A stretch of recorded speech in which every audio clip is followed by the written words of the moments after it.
Des courbes qui prennent forme, une œuvre qui naît sur une toile le temps que durera la cérémonie. Cette jeune artiste peint l'espoir et la vie, en dépit du drame causé par le cancer du sein. Je veux montrer à la femme que la femme déjà, elle peut aller plus loin. Même si elle a le cancer, ce n'est pas une fatalité. Malgré le cancer, la vie continue. Le slogan du mois d'octobre, mois de lutte internationale contre le cancer du sein. Un vernissage donc pour exprimer la souffrance, mais surtout sensibiliser. L'initiative est de l'association aidant les personnes atteintes ou infectées par le cancer à Pâques. C'est un vernissage en fait qui a consisté à exposer des photos de femmes qui se battent en ce moment contre le cancer du sein ou qui se sont battues à un certain moment de leur vie contre le cancer du sein. C'est des photos de témoignages qui sont dans la continuité de la campagne d'affichage que l'association APAC a faite. Et pour l'exprimer, des tableaux de couleurs chaudes, de l'acrylique pour marquer la situation difficile des malades, mais aussi le froid, bleuté, pour parler d'espérance. Une couleur froide pour montrer qu'on peut être ensemble et se soutenir et voir la chose d'une autre manière. Pour dire que la maladie est d'abord psychologique. Des tableaux, mais aussi des photos. Sur la thématique du mois Octobre Rose, Josette fait partie de ces femmes qui parlent de la maladie à visage à découvert et qui dévoilent leur visage pour la sensibilisation. Nous avons porté le mal. Certains d'entre nous sont guéris, d'autres sont en cours de traitement. Mais notre slogan, c'est « Avec le cancer, la vie continue ». Dao Gabala, Agnès Crédit, d'autres visages moins connus, partageant les mêmes angoisses, l'accès aux soins et l'incertitude de la prise en charge. Les perspectives sont cependant bonnes. Au CHU de Trècheville, nous avons le centre de scénologie avec seulement 5 000 francs de contribution. Nous avons des traitements contre le cancer du sein, un traitement qui est passé de 1 500 000 à 148 000 francs. Je concède, je suis d'accord que pour une certaine partie de la population, 148 000 francs représente encore un coût assez lourd pour les foyers. Mais je dois dire que le président de la République nous a donné des instructions pour que nous continuions de réduire, de faire en sorte que ces coûts puissent baisser. À cela s'ajoute pour mars 2017 la construction d'un centre de radiothérapie, une façon pour l'État de marquer son engagement. Donc, le cancer est aujourd'hui un problème de santé publique.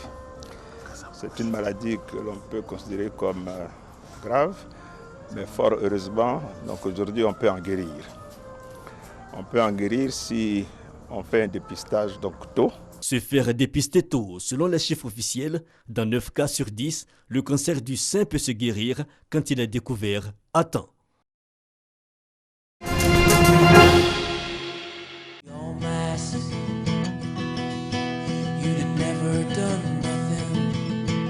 C'est un lauréat pour le moins inattendu dans le domaine littéraire.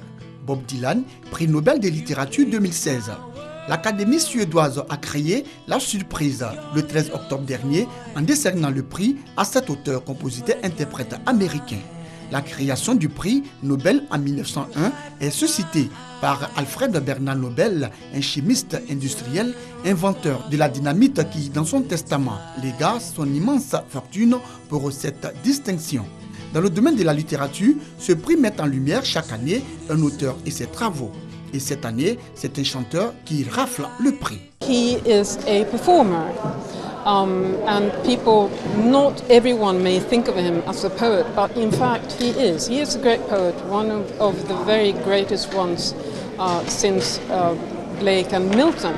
Reconnu pour ses talents de compositeur et de parolier, Robert Allen Zimmerman, dit Bob Dylan, 75 ans, est distingué pour avoir créé, dans le cadre de la grande tradition de la musique américaine, de nouveaux modes d'expression poétique.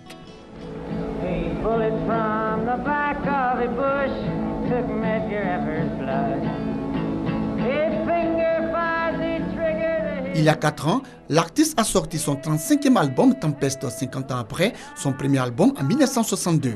Bob Dylan, avec plus de 12,5 millions d'albums vendus à travers le monde, mais pas seulement. Certains de ses titres sont étudiés en cours de master à l'université d'Oslo, notamment Master of War, chanson sortie en 1963.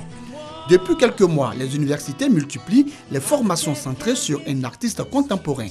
Après les cours dispensés sur les textes de Tupac à l'Université de Washington, un master en art, Beatles, musique populaire et société à Liverpool, les paroles de Jay-Z font l'objet d'études à l'Université de Georgetown sous l'intitulé Sociologie du hip-hop, théodicée urbaine de Jay-Z. Master of War fustige dirigeant belliqueux et fabricant d'armes. Ce titre interprété à la télévision nationale lors de la guerre du Golfe en 1991. Bob Dylan devient la voix de sa génération, celle des années 60, la conscience morale de gauche. I just want you to know I can see through your mask. Le choix de Bob Dylan ne fait pas l'unanimité. Les auteurs fustigent le choix de l'Académie suédoise. Les musiciens, eux, se réjouissent de ce prix considéré par certains comme une récompense pour tous les songwriters. Pour le monde académique, Bob Dylan s'inscrit dans la longue tradition de la contre-culture avec des chansons complexes et poétiques. Mais l'attribution du Nobel au chanteur n'a pas suscité que des réactions enthousiastes. Les écrivains furieux ont dit ceci. Récompenser Bob Dylan, c'est faire l'éloge de la génération des 60s. L'Académie suédoise se ridiculise. C'est méprisant pour les écrivains. Polémique et déception également en Afrique. Depuis 2003, aucun Nobel après le Sud-Africain John Maxwell. Puis le Sud-Africain Nadine Gordimer en 1991, l'Égyptien Naguib Mahfouz en 1988 et le Nigérian Wole Soyinka en 1986. Bob Dylan, le plus grand poète de notre époque, c'est un avis qui se défend. À l'origine, la poésie était indissociable du rythme et de la musique. La création musicale n'a jamais été aussi diversifiée et analysée dans ses moindres détails par des millions d'internautes. Le prix Nobel tient notamment compte du contexte politique mondial accord à la guitare. Robert Allen Zimmerman a vendu ses archives et elles valent de l'or, entre 15 et 20 millions d'euros.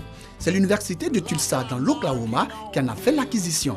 Parmi les archives les plus rares, des enregistrements de 1959, le numéro de Johnny Cash avec qui il a travaillé ou encore un blouson en cuir.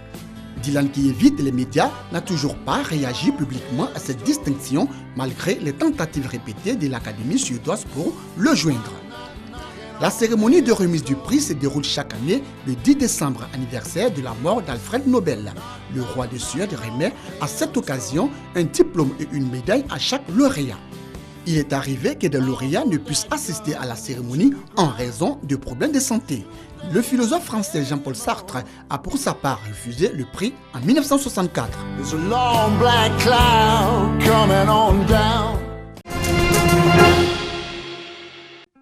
Le 27 octobre 1971, le président Mobutu Sese Seko annonce le recours à l'authenticité, c'est-à-dire une série de mesures pour se détacher de toute influence de l'Occident. Ce sera la zaïrisation. Les principes sont précis. Un exemple, le changement de nom. Joseph Mobutu devient Mobutu Sese Seko Kuku Ngendu wa Zabanga. Une nouvelle monnaie, le Zaïre, divisé en 100 makuta pour remplacer le franc congolais. De nombreuses villes rebaptisées et les monuments coloniaux retirés. La zaïrisation sera l'un des événements marquants du régime mobutiste. Il sera aussi symbolisé par la nationalisation progressive des biens et propriétés appartenant à des non-nationaux. Officiellement, cette mesure s'inscrivait dans un effort de réappropriation nationale et de redistribution des richesses acquises pendant la colonisation. Pour les observateurs, elle va se solder par un échec. De manière générale, les nouveaux propriétaires de biens économiques n'étaient pas suffisamment préparés pour assurer sur le long terme la gestion de l'outil de production. De plus, la politique nationaliste du régime freinera les investissements étrangers. La corruption deviendra lampante. On accusera même Mobutu de détournement de devises d'État vu sa richesse colossale. En 1984, il est l'un des hommes les plus riches de la planète avec 4 milliards de dollars. On parle de 2, 3, 4, 5 milliards de dollars. Ah bon? Moi je croyais que c'était dans les 50, 100, 2000 milliards, quelque chose de ce genre. Beaucoup de chiffres sont cités, effectivement. Qui veut noyer son chien, vous connaissez la suite.